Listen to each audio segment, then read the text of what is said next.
Thank you very much for coming to this In Conversation for our exhibition, What Separates Us. I will be as brief as possible so we can get to the interesting part over here as quickly as possible. In short, Tina and I, we are the curators of the exhibition, and our premise for What Separates Us has come from the space, from this place here. This place has had a number of transitions, should we say, since it was first built or conceived somewhere around 1906, I think it was. I'll try and get through the boring stuff quickly. And it started off as the Hamburg America line ticket office and head office. And they owned a ship called Deutschland, which had the blue ribbon for the fastest transatlantic crossing before the First World War. And I think I'm right in saying that the Titanic, which was owned by the White Star Line, was built to try and take that trophy off, and of course it failed. After the First World War, this building then was handed over to the owners of the White Star Line, who also owned the P&O, and given to them as part of the Germany's reparations. And that explains why we have these murals around here, which, if you think about it for a sort of P&O line, seems rather bizarre to have sort of battleships and so on. And it also sort of makes sense why we have references to Egypt and Australasia, China, India, and Gibraltar. But also we have Union Jacks and Stars and Stripes up here. And then we have this sort of triumphant Britannia there and so on. And P&O is everywhere. It's a sort of like a mass post-World War hysteria, really, to try and sort of rebrand this as a sort of British space, British imperial space. And then it's gone through another transition. It became a bank, part of Bank of Scotland. Nothing to do with the RBS lot, but they close. And now, since 2012, it's Brazilian Embassy. And the embassy used this space for various things, but my understanding is mainly as a cultural platform. And we found it really interesting that here we are in a post-colonial world, but a global world, global trade and everything. And this is a Brazilian space. But all the imagery here, and this sort of, it's loaded with this sort of British, European-centric imperialist sort of messaging and branding going on. And we thought it'd be, without sounding too frivolous, rather fun to sort of play with that, engage with that. And it was sort of looking at these ideas of trade, cultural exchange, and so on, that brought us to the artists who are exhibiting here, to Rodrigo, to Anikas, to Mateus, and Adriano. And what's been, we found very exciting, is their response to the space and to our premise. And they've developed it and owned it and taken it on and produced this wonderful exhibition. And I think probably it's quite a good point to hand over to Oliver, actually. But we have Kiki Mazzucchelli, who's a writer and curator, on the far right, and then Anikas, whose work is through the mysterious door over there. So I hope you've maybe seen, well, rather heard it. And then Rodrigo, whose work is around us, above us. We are in it. So I think the first, I thought I'd ask you as the two artists, given how loaded this space is, how much luggage it comes with, colonial luggage about nationality, institutional luggage about how an embassy works, and what have you. How on earth did you go about negotiating that? And formal luggage as well, because this is about as far from a white cube space as someone could imagine. Well, I think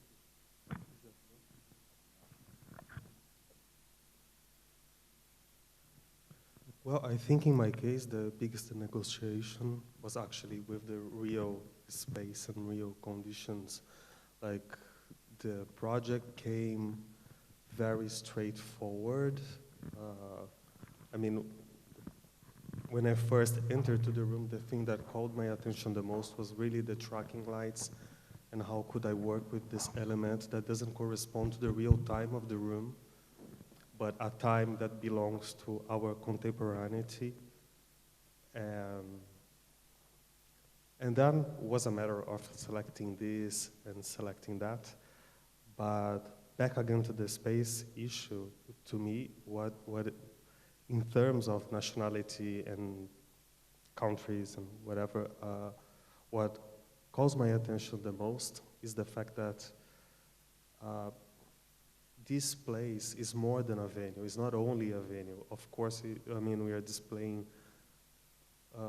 artworks, and that's a cultural project, but to be here right now, it's like to do something in the Brazilian territory, and that goes beyond, you know, space designed for culture,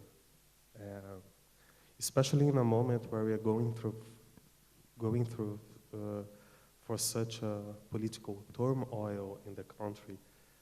I think the circumstances and the context brings a lot of content that has not been previewed, let's say, beforehand. And yeah. Hi. Okay, used the microphone. Yeah, I think to work in a space like that is a bit like the singing of the mermaids. It's very seductive, but it can be very tricky. And I think for us artists, we have to be really very sharp of how we are interacting with it, because it can go terribly wrong. And I think, fortunately, all the works succeeded quite a lot. In my specific case, a few ideas came up, but I was interested particularly in that space because it somehow is secluded, it somehow feels semi-private. It feels that perhaps not most of people who would come to this space would be invited or acknowledge that space. So when bringing an artwork there for this exhibition, that would naturally open a space that wasn't visible before. Obviously, I think the key element of that space is Dilma's photograph. I think is being a portrait and being in the actual context, which the country is at the moment, would trigger the piece in a very powerful way. So I think it was on that point that for me was the choice was made. And Kiki, I'm kind of asking you to act as the informed viewer, the person on the street with a little bit more knowledge, perhaps. But obviously, when someone comes in to see a show, you know, Tina and Alistair carefully prepared their ideas. They've written their press release. They've invited their artists. They've chosen the works. But the context that the viewer brings in is out of their control, and also, you know, the wider context of they weren't to predict that, you know, during their install, the diplomats upstairs were preoccupied with working out what to do with the country post-impeachment and what have you, and how to communicate that. You know, people come with that knowledge that can't be predicted.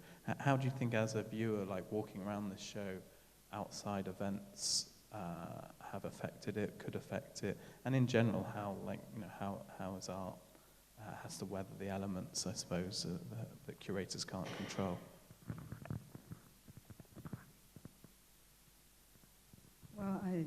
I think the show was actually planned and produced before the actual suspension of the president. So it opened, I think, a week after the suspension, and she's now being judged by the High Court. I think it was a week after, exactly a week after, yeah. So, I mean, I think in the, this perception, I think, changes more dramatically in relation to Toniko's work, obviously, because, for instance, for me, it was a shock to come here, and I came here, I don't know, a couple of weeks after the opening, and to open the door and still find a portrait of the president, and I thought, well, I don't know, I just thought they would have removed it, you know. But obviously, she's still officially the president. She's not. She hasn't been impeached yet. She's just being judged. And I think there's also obviously a dramatic change in relation to his work, which is actually a kind of older work, was produced early 2000s, yeah, 2009. And it wasn't originally produced as a political work.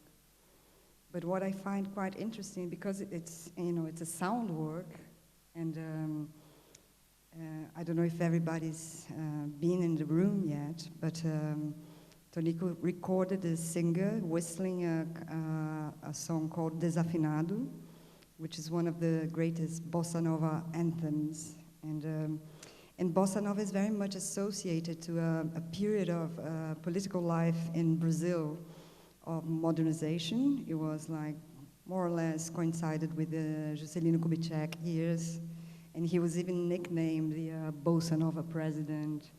So it coincides with the construction of Brasilia and this whole project of developing 5 years in 50 years in 5 years, and blah blah blah. So Bossa Nova is very much attached to this particular image of Brazil. But what Toniko did is he asked this woman to whistle this tune repeatedly for an hour.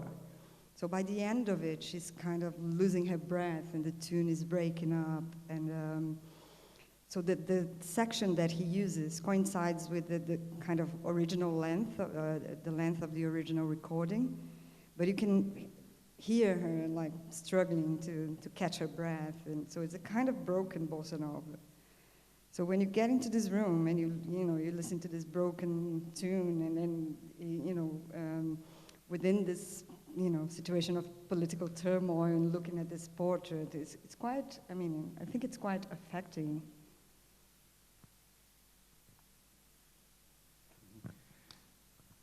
Yeah, I think the political tone of the work really raises up. Yeah, I was mentioning to Oliver how the idea came about at the time for this exhibition in New York.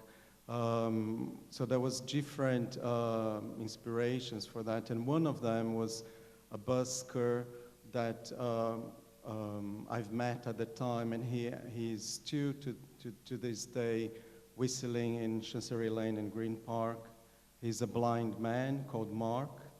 And it's very impressive, the strength of his chest, and it really reverberates with the underground echoing. And it always like really sort of shift my mind every time I cross. And until you actually spot him, you understand what's going on. But before, you have this kind of very hypnotic whistling that you don't really know where it's coming from, and it plays something on your mind, and I thought that was quite a powerful thing to work with. At the time, I was deciding which song I was going to ask him to whistle, and for some reason I thought that it could be interesting actually to ask either the British hymn, is that how you say it? Anthem? Yeah.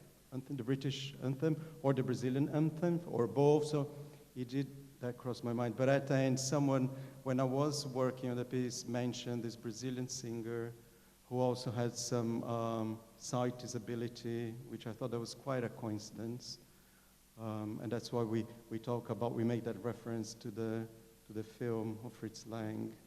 where the main suspect, the criminal, is spotted by, yeah, M, the vampire, is spotted by a blind, yeah. So it was all those things that I thought was quite interesting. Yeah, so I ended up asking this Brazilian singer based in London to sing a song that would have quite a symbolic meaning as well, like such as out of tune or desafinado. And Rodrigo, your negotiation of the space, I mean, you probably had a lot more formal kind of negotiation you had to do. What I quite like about your work is that you walked into this space, looked around, and thought, I'm going to work with the most prosaic bit of the space, the objects that you're not supposed to look at, which are these tracking lights around here. We're saying presumably, originally, there must have been chandeliers hanging down. I would suggest perhaps in the middle of these vast roses with the pictures. Almost you've kind of reinstated the chandeliers to some extent. How did you think you were going to negotiate such a busy kind of space formally? There's so much decoration, there's so much narratives coming out of things, and you've put basically very recognizable, very everyday, mundane objects in here. What was your, I suppose, thinking? What led you into that? Obviously, this relates to your previous work and what have you. Well, I think at first there was, I bet I could win the battle with the space, because I mean the adjective I use to describe this space, I would say extravagant. It's extremely extravagant, over-decorated, and with layers and layers of different visualities and materials all around. Like in Tonico's case, the strength of the work it has, it beyond what is already being said, but there is the fact there is nothing to be seen. It's the sound.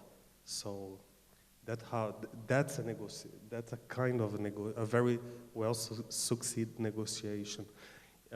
I think in my case was a bet because I was not sure if this range of different elements would make any echoes into what the space brings to us, which is already a lot. I mean, it's a kind of space. When I came in for the first time, it had anything in here, and I just felt it had enough. I mean, what else can you bring to this space? So you have to bring ideas to the space. You cannot bring stuff. You cannot treat this environment as an exhibition, display or anything like that. So what, as I first said, what called my attention was this kind of clash of times between, the tracking lights, what I believe to be the only contemporary material in the room, in relationship to the room. Also, I think there is this idea of this very delicate insertion in the architecture, which is architecture completely protected. Otherwise, I mean, we could not make any hole or hang anything on the wall due to its characteristics. So it's very much a kind of a temporary circus where all these elements, they gain a personality, and therefore they become a character of this narrative that runs around in a kind of a carousel of ideas. I mean, without ending, middle, or beginning. And yeah. The elements are kind of random. They're not special. They have to be very common and accessible. I was going to ask you about the elements because although, yes, they are very common and they are very accessible and, you know, they almost are kind of like what I think of as almost like picture book objects, you know, that a child would like flip through their book and it's a ball, it's a boot, it's a drum. But one thing, and by no means all of them, but there's quite a few objects that almost kind of reflect the very kind of Orientalist vibe that goes on with the architectural elements. So you have, you know, pictures, the original pictures of various cultures, obviously a kind of Western vision of these cultures, but then that's slightly reflected in a lot of the works. There's the dream catcher, there's the kind of the drum, even the cowboy boot, this kind of African ornament, to use a very kind of like reductive, broad kind of, you know, this, the Chinese lantern. Was that a deliberate strategy? When you said you brought far more objects than could be hung, in the presumably it's all in the selection of the objects of cutting things down. Was that a deliberate thing, or was that did it just happen by osmosis? Well, in a point, you kind of have to work with what works, you know, with this system. But beyond that, my intention is kind of to bring here things you could see everywhere. You know, if we take this as a selection of elements, we will probably find all of them in the 5 continents, you know. I mean, there's nothing special about them. What's special about them? It's right their like ordinarity or their total lack of singularity, let's say. And the work, I think it's about bringing something singular to something that is completely like banal and something that belongs to this commons, to this kind of like shared experience we have all over the world. There also, I couldn't help but notice that I feel like there a lot of the objects are, and there's obviously actually hands, the motifs of hands involved. A lot of the objects are things that you handle. They're kind of extensions of the body, if you like, or what have you. They're things that we, I suppose that's the familiarity of them, that they are things that we pick up. I mean, I must have picked up at least once every single item in, you know, an example of every single item in here. Maybe not the tutu, perhaps the tutu, I don't know, but perhaps. But is that, within your work in general, is that important, the fact that they are these kind of extensions of ourselves? Well, I have to say that the hands, they are here more due to a technical issue than any other symbolic things we may see behind that. Because if I have a hand, I could hang things that I could not just stick into the, you know, into the things.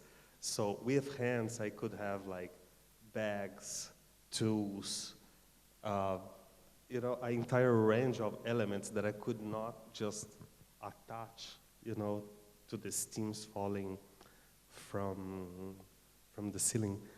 But again, I mean, by the way, there's like 2 works in here. This is A Tale in 1,000, and there is like another series, or like of hand holding like different elements, and they are called workers because like the wood hands, they have like different kinds of gloves that, again, it gained all this political content because of being here and because of what's going on in the country.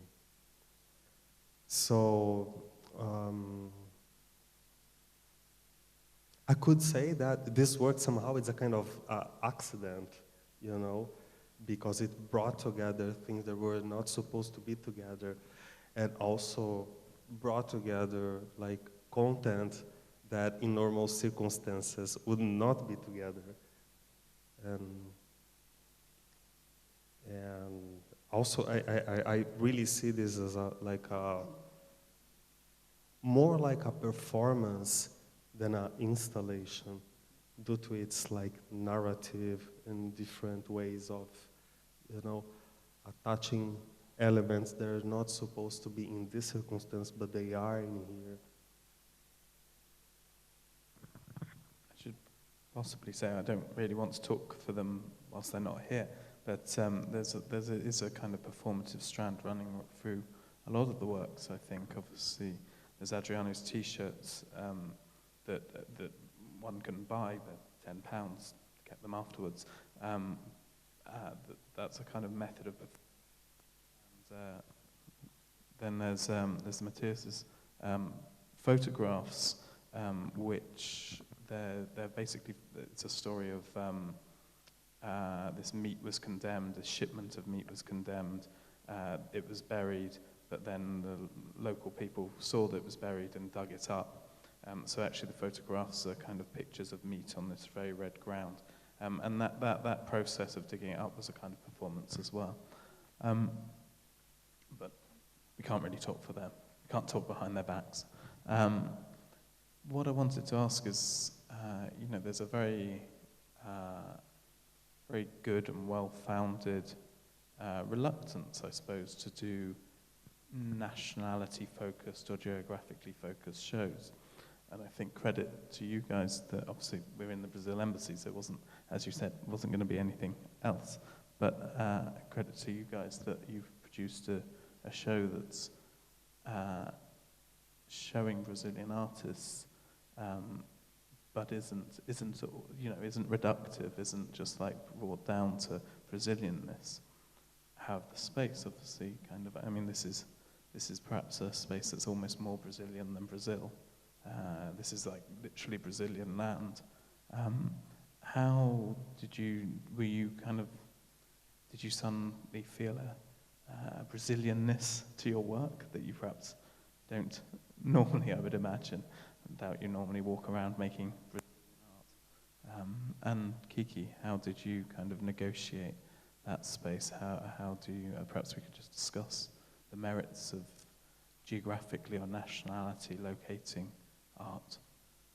Does it bring us something? Does it add something? Or does it take away, I suppose?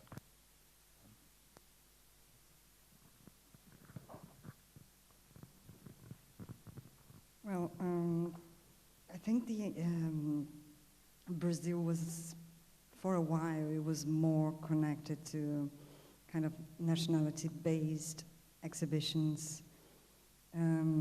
So if you think of the 90s, for instance, like early 90s, there were several, I think there were several lines of funding for the arts because of the 5th centenary of the discovery of the Americas.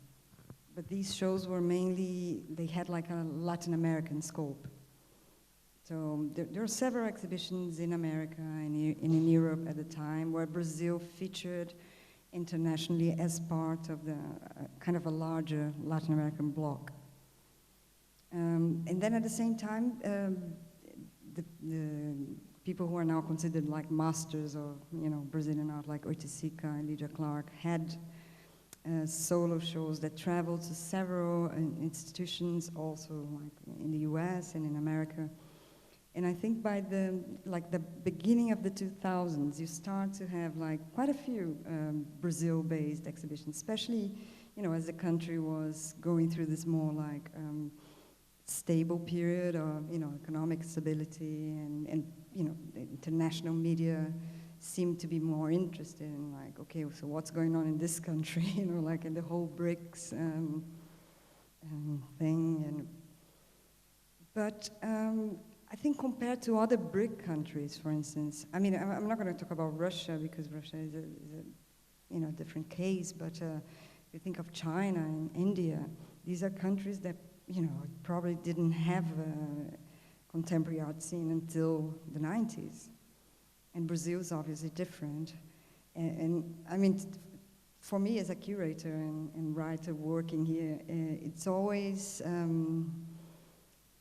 quite, I mean, I always have to give a lot of context when I'm talking about Brazilian art.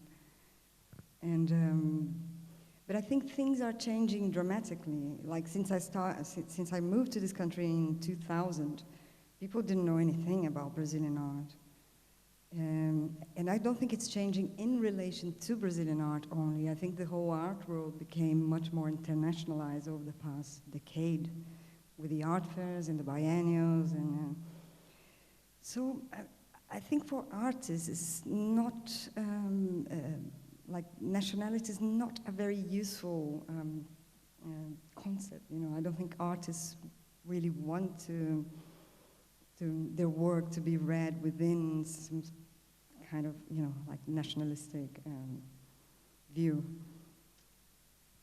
But maybe you can say a bit more about it. I don't know, as an artist, I mean, I agree with Kiki. I think most of Brazilian artists I know, or even other nationalities, you rather have your work perceived as an art work foremost than, you know, a Brazilian or a Chinese or Indian artwork. Usually the way I negotiate is that, I'm sure Rodrigo as well, we ended up being invited for lots of exhibitions that receive funding for putting, you know, Latin American or Brazilian shows. And for me, I you know, even that I always, you know, would rather place myself in a broader context. I always think it can be a good opportunity to develop a project, and especially if the exhibition is a good one, then somehow it doesn't really matter, you know, if it starts from the focus being, you know, a specific geographic, geopolitical start point. Trouble is that, you know, I think it's a lot of things involved. There is the art market involved, and then lots of the times, you know, exhibitions come up, like, you know, we have the Olympics, so there's a lot of funding being supplied in different countries all over the world to promote the Olympics in Brazil, and definitely not all these Brazilian art exhibitions that's happening at the moment. I find, you know, interesting ones, or you know, even reasonable to happen, apart from the point that they are promoting Olympics via a cultural aspect. So that's the, you know, that's the tricky part when it's used to develop some sort of promotions that are happening at the point. But yeah, as I said, I think artists rather open up how their work are perceived, without obviously forgetting where they come from, where their cultural identity exists. I mean, these are vital for any artist core. So,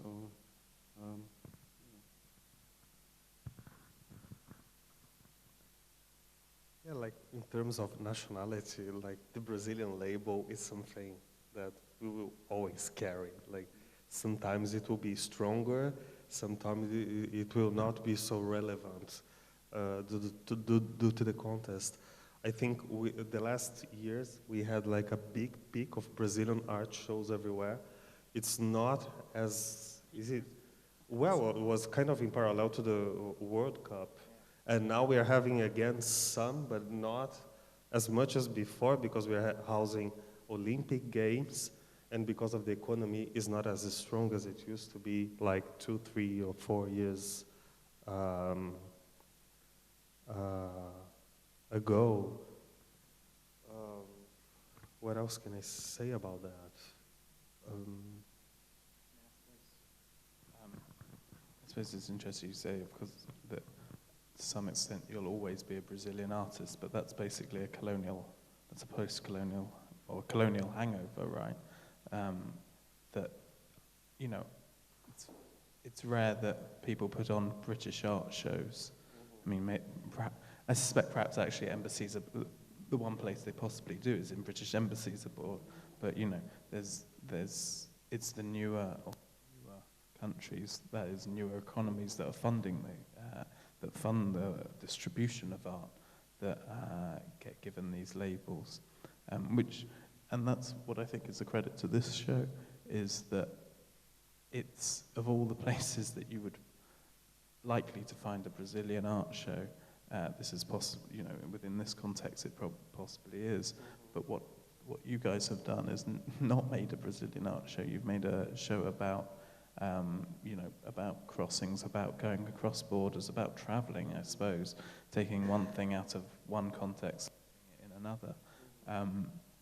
Which I think, you know, I find it interesting that all the works are older works or continuations of projects, that it's very much about recontextualizing the works, and actually that's the project of traveling, and you know, that's the project of people when they traveled on the P&O lines, you know, they were recontextualizing themselves almost.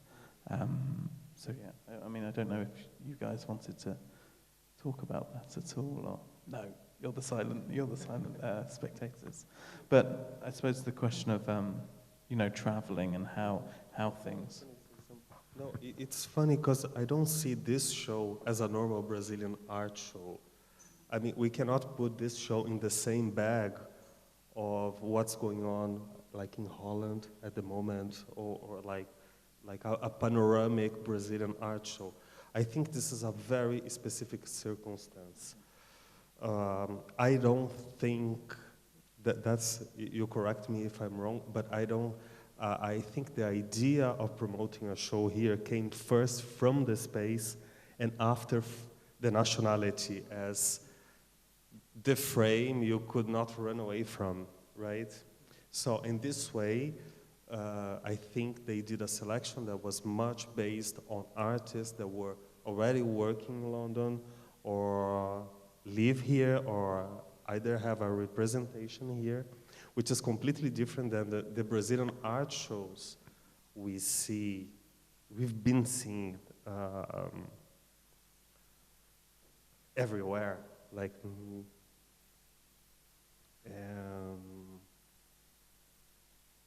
and yes, no, and there is another thing that is like, well, I live in Paris, and they're having like 2 or 3 shows about art from LA, which is like totally fine. Everywhere we go, we have like, a British art show, blah, blah, blah, but that's kind of delicate to do with Brazilian art. Like, it's something that doesn't really pleases us, because, I don't know, all these Brazilian art shows that never really managed to get what, I don't know, do you know what I mean? Like, there is a kind of a facade on these shows that, I mean, when we see an American art show, you don't see like American artists complaining, oh, there is like that American art show, like, what a boring thing like to do. But we do complain about that. I think it's partly the fault that many of these Brazilian art shows, they usually present it in a very kind of exoticizing way. You know, like, so I've heard like many people, like, you know, scholars, curators, talk about Brazilian art as colorful or, you know, vibrant, seductive, interactive. And I think the problem is most people don't really, I mean, of course there is this side to Brazil, you know, but that's not all. I think it's a very narrow view of what goes on there. And I think there was also the problem, I mean, like the beauty and the problem of like having people such as which is Zika and Clark being internationally recognized and incorporated into this mainstream narrative of our history, is that all the kind of recent readings of like new contemporary artists from Brazil, they tend to be, to always come from this kind of neo-concrete view, as if every Brazilian artist emanates from a neo-concrete heritage, which, you know, it's not really true. You see it. I sometimes see artists that I'm almost feel that have come through the market system, and I think that's partly that a lot of art comes out of Brazil through galleries, and you know, in art fairs and what have you, and the funding comes through commercial galleries because it's so much stronger than the institutional in terms of finances in Brazil. And then so often you find art that looks Brazilian in a kind of totally what Europeans think Brazilian art should look like, which you're right, in the European mindset would be Elio Sica, Ligier Clark, the neo-concretists. And I think that's one of the reasons that's coming up, because of the heavy dependence on the commercial gallery system within Brazil itself. And you know, obviously, the reason some artists come through is because they're pushed or what have you. And it's not necessarily the artists being cynical in any way at all. It's just the way those artists are funneled to the top or what have you. That wasn't a question, so I don't know. Which has sounds like really depressing note. I didn't want to end like that, but we should probably, because it's this is very much a show that doesn't do that. Perhaps we could turn it to the audience now, unless there's any. Has anyone got dying points? You'll have dying points, I'm sure. You'll be annoyed afterwards. If there's any questions from people, any ideas that are raised, any kind of rants you want to have, we might have a mic. And someone has to put their hand up, otherwise I'll ask another question. There you go. Oh. Thank you.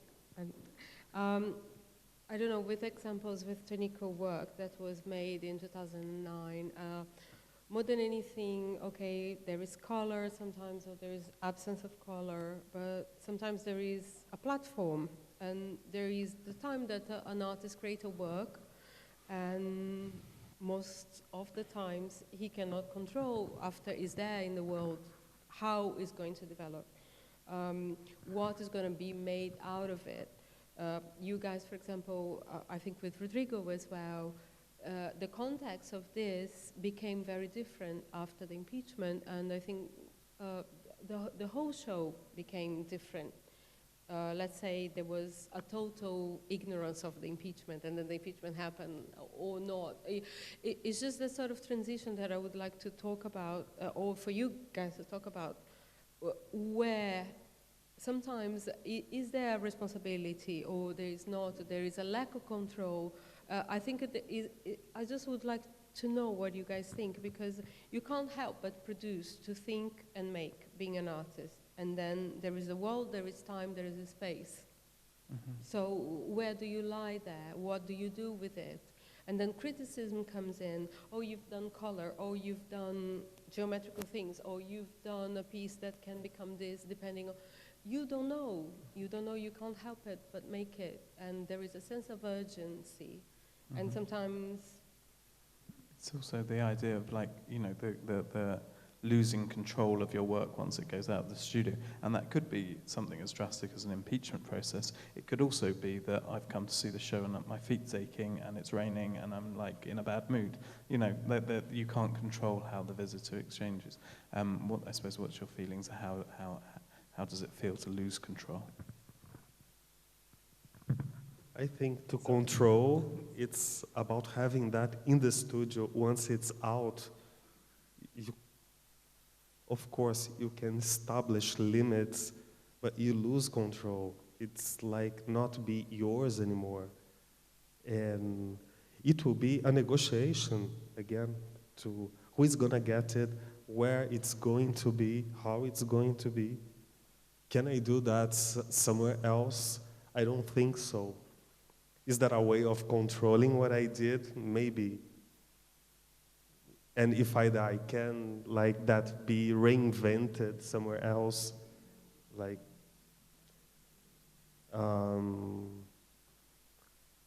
I think there is a point that when you really put something in circulation in the world, it's about losing control about that as an object where you're supposed to,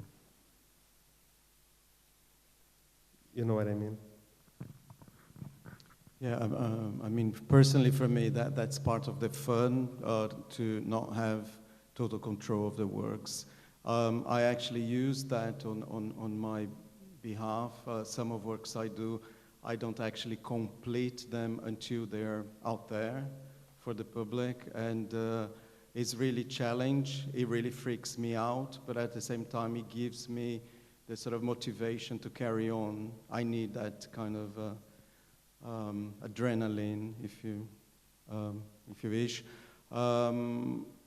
It's like this space. When Rodrigo was talking about it, I was kind of laughing internally, because it is very ironic. It's like, oh, look, you have this wonderful space, very challenge, but actually you're not allowed to do anything with it. You're not allowed to drill anything. You're not allowed to hang anything. You have to be really aware of everything. So it's that challenge that somehow gives you the power, the motivation power to be very sharp and come up with something that's quite effective, because you don't want to be you don't want to be swallowed by your challenge. So once you accept it, it is quite that, I think that's what gives the impulse. And I think every artist, from they start, they learn very much in the beginning. That's these unstable grounds. That's something they will have to deal throughout their careers. So it's something that they will have to manage.